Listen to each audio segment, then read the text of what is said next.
లోకం ఒక మాయని తెలుసుకున్నాను.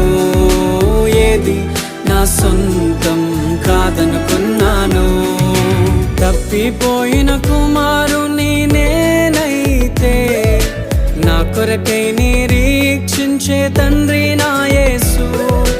తప్పిపోయిన కుమారుని నేనైతే నా కొరకై నిరీక్షించే తండ్రి